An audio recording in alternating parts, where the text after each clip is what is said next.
Hey, what's going on? It's Matt here with Flight Sim Guides. In this video, we are going to talk about the secrets of effective flight sim training. So there's things that you should be doing while you're in a flight sim and you're actually going out there doing flights and stuff, but there's also things that you shouldn't be doing.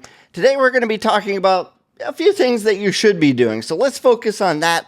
There's always more videos down the road. I'll make a whole video about things not to do in a flight sim. So on that note, let's get started. All right, number one. Train with a purpose. Don't just go out there willy-nilly and just think to yourself, I'm just going to go out and screw off today and just fly around and do dumb stuff. That's not the best way to go into flight training in your flight simulator. So if you take in the time to build one or you're jumping into one, you want to build good habits. The way you do that is by going into it with a purpose, right? So go fly some IFR approaches. Go out there and go through and do procedural training. Do something very specific. Fly from one airport to another airport, and make sure that you're going through the procedure the way that you should be. So if you're going in, don't just do the 30-mile straight-in approach. That's not a great way to go into that, but it's fun, it's easy, but maybe actually try going through and doing an approach using the actual flight pattern. That might be a good thing to do too. So that's your number one. Train with a purpose. Go into this thing with a purpose. That's pretty much should cover every single thing we talked about today. Number two, use real-world checklists. So if you have an aircraft and you're flying in a real airplane, try to get the actual checklist that you're flying with, and that'd be great. That's a great starter point. It doesn't matter whether you're flying a Cessna 172 or an RV-10. It really doesn't matter. Just try to make sure you get a hold of a checklist. That way, when you're going through and making your flight, your real-world flight, and you have a purpose and you're using your checklist, make sure that you're going through that and that you're going through the startups. Don't always take off from the runway like I tend to do, and then go through that. Do the startup. Go through and do your run-up. Go through when you take off.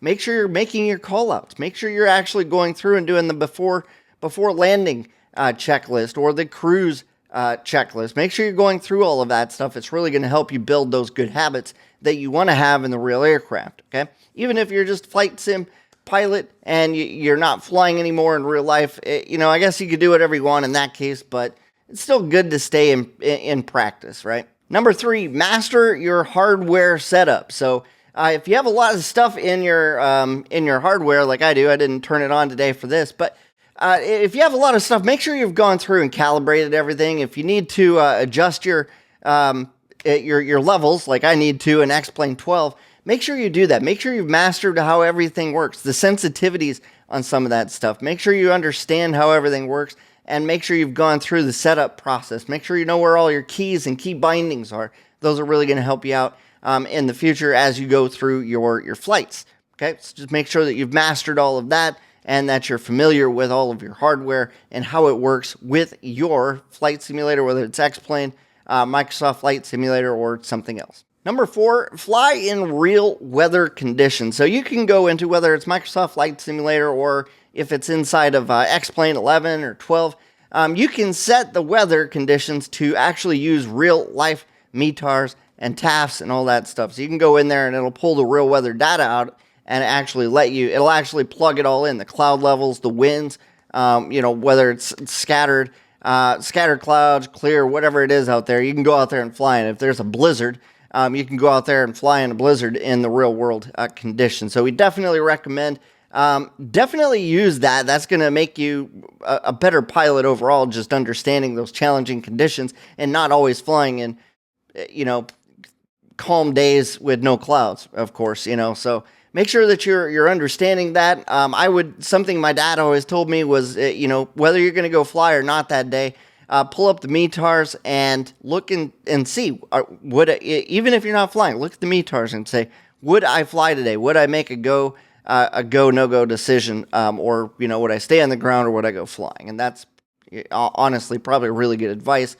If you have the time to look at the weather, whether you're going flying or not, check that weather. Make sure you're using real weather inside of your flight sim. Number five, trim like a pro. So if you guys, I definitely recommend getting a trim roller or something for your aircraft. If you have like a Honeycomb Bravo, it's going to have trim, the trim roller already built in. The flight sim stuff will actually have most of the time they have a trim trim rolled right into that as well. So, and you can get customizations on that as well. So, get yourself a trim, some type of trim control system for your sim, because you're going to be doing a lot of that in the aircraft. You know, when you get up to altitude, you're going to trim. When you take off, you're going to trim. When you're coming in for a landing, you're probably going to set your trim. If you need to set your trim in a windy situation, you're probably going to set your trim. Make sure you're using that and you can trim like a pro, because in the real aircraft, you're probably going to use the same thing. And trust me on this, it will make your life a whole lot simpler, not just in the real aircraft, but also in the flight sim. So make sure you're doing that. Number 6, make sure you're using and simulating real world ATC. So use something like VATSIM. Make sure you're using something like Pilot Edge out there.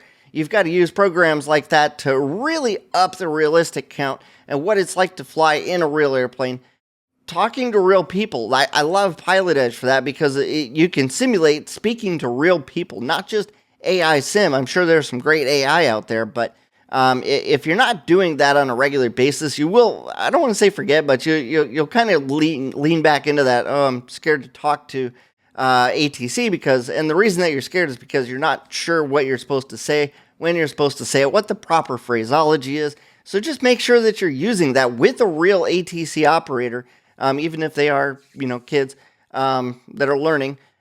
Make sure you're using something like that so that you guys can get comfortable speaking on the radios and making actual real-world radio calls, okay? Number 7, make sure you're using something like Foreflight or Navigraph charts inside of the actual aircraft. Make sure you've got an iPad set up over there. Make sure that you can see what it is that you're supposed to be seeing on the moving map. Use those maps for flight planning purposes. Make sure you're using the tools that are available to you, like SkyVector. Make sure you're planning those flights. You can even download your plans and plug those into your GPS on your system. So make sure you take advantage of these tools. These are great tools for you, okay? They're real world tools that you could actually literally, if you're using Foreflight, you can connect that to your flight sim, fly the entire flight just like you would. And if you have a cool quick release mounting system that you're using on your flight sim, you could quick release it right off of your flight sim and take it right out to your real world aircraft and make the same flight. How cool is that? Number 8, practice emergencies regularly. Guys, it's a flight sim. It's a simulator. You can't hurt yourself, okay? You can build bad habits, but you can't build bad habits by actually doing, simulating actual emergency procedures. So don't always go for the actual real world landing. Make sure you plug in some random flight failures. You should be able to do that. At least in X-Plane, you can do that. Like at certain hours or at certain times, you can actually set it up to give you random failures. And that's not a bad thing. It'll make you think, like, why is this happening? Why are we veering off this way? Why do I have smoke in the cockpit? Why do I have XYZ going on? Make sure that you're simulating that. If you're coming into an airport and you got a buddy with you, whatever, have him pull the mixture. Yes, they can pull the mixture, not in the real aircraft. Don't do that in the real aircraft. But you could do that in the sim, and then you guys can float back down to the earth and glide. What's the word I'm looking for, guys? Sorry.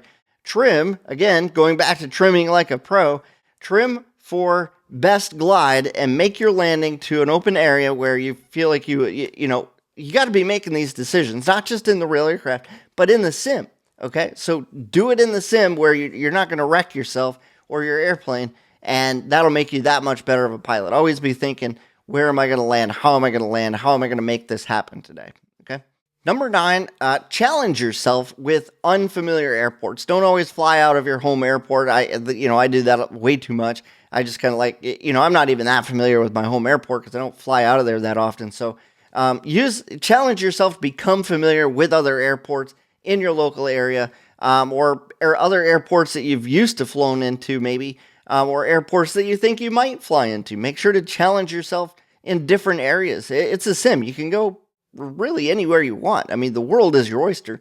Don't act like you're a tiger in a cage and just stuck where you're at your home airport. Enjoy the process. Go fly in the mountains. Go fly in the sea. You go to Hawaii, fly around somewhere else. It's kind of fun to do that, right? So just enjoy yourself, challenge yourself, get out there and fly at different places. Number 10, debrief and review your flights, okay? So after a good flight, you should be able to replay or record your flights and play it back and go, what was I doing here? Why did I do this?